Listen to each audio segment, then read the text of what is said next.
Her హి ఓం నమ శివాయ్. ఓం నమ శివాయ్. ఓం శ్రీ భద్రకాళీ సమేత వీరభద్రస్వామిని నమో నమః. మాతృ పితృభ్యో నమః. ఆచార్య అతిథిభ్యో నమః. శ్రీమాత లలితా త్రిపుర సుందరయే నమో నమః. శివశక్తి స్వరూపులారా, వాస్తు శాస్త్ర విధులను అనుసరించి మనం చిన్న చిన్న సమస్యలకు పరిష్కారం చేసుకోవచ్చు. మనం ఉంటున్న ఇల్లు అది అద్దెది కావచ్చు, లేక సొంతదైనా కావచ్చు. ఇంట్లో వాస్తు దోషం ఉంటే చికాకులు కలుగుతూ ఉంటాయి. అయితే చికాకులను తొలగించేందుకు తక్షణ పరిష్కారములు వెతకాలి అంటే ఆ ఇల్లు ఎరగొట్టి కట్టాలన్నా చాలా శ్రమతోని ఖర్చుతోని కూడుకున్న పని. కాబట్టి మనం ఏ ఇంట్లోనైతే నివసిస్తున్నామో ఆ ఇంట్లో అలజడులు, ఒత్తిళ్లు, నిద్ర పట్టకపోవడం, సదా ఏదో ఒక ఒత్తిడికి గురి కావడం ఇలా జరుగుతుండేటప్పుడు హైందవ సనాతన ధర్మ ఋషులు మన కోసం వాస్తు దోషాల నివారణకు తాంత్రిక ఉపాయాలు కూడా చెప్పి ఉన్నారు. అయితే ఇవి ద్వారమును అనుసరించి చేసే పరిష్కారములు. ఈ పరిష్కారములు మీరు చేయండి. ఒకవేళ ఇంకా ఒత్తిడి ఉంటే వాస్తు పురుష పూజ లేక గ్రహ దోష పూజలు చేసుకున్న వాస్తు దోష నివారణ జరుగుతుంది. ప్రతి కర్మకు ప్రతిఫలితములు నవగ్రహాల ద్వారానే వస్తాయి. ప్రతి సమస్యకు పరిష్కారము నవగ్రహముల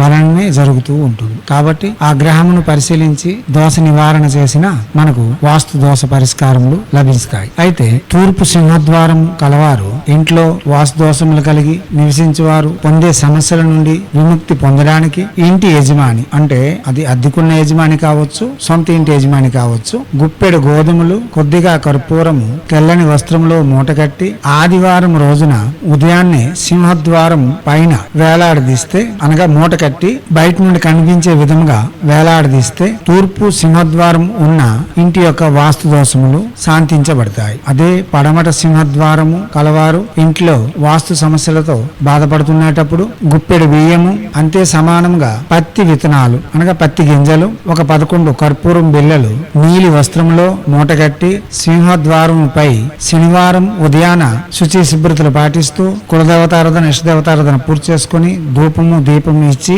ఆ మూటను సింహద్వారం పైన కడితే ఆ రోజు నుండి ఆ ఇంట్లో ఉండే వాస్తు దోషములు మెల్లమెల్లగా తొలుగుతాయి. అదే ఉత్తర సింహద్వారం కలవారు గృహమందు వాస్తు దోషం వలన అగచాట్లకు గురి అవుతూ ఉంటే గుప్పెడు పెసలు, గుప్పెడు బియ్యము, 11 కర్పూర బిళ్ళలు ఒక ఆకుపచ్చని వస్త్రంలో మూట కట్టి సింహద్వారముపై బుధవారం నాడు వేలాడదీస్తే మనకు ఆ ఇంట్లోని వాస్తు దోషములు శాంతించి సుఖ సంతోషములు లభిస్తాయి. అదే దక్షిణ సింహద్వారం కలవారు గృహ వాస్తు యందు లోపాలతో ఇబ్బందులు పడుతున్నప్పుడు యజమాని గుప్పెడు కందులు, గుప్పెడు బియ్యము, 11 కర్పూర బిళ్ళలు ఎర్రని వస్త్రంలో మూట కట్టి సింహద్వారముపై మంగళవారం నాడు కట్టి ముందుగా చెప్పే విధముగా ధూపదీప నైవేద్యములు ఇచ్చి ఇంట్లో పూజ పూర్తి చేసుకున్న తర్వాత మనం సింహద్వారం పైన కడితే ఆ సింహద్వారం మీద కట్టి ఉన్న మూట కింద నుండి మనం తిరుగుతూ ఉంటే బయట నుండి దిష్టి దోషములు ఇంట్లోనికి రావు. ఇంట్లోని మంచి ప్రభావములు బయటికి పోకుండా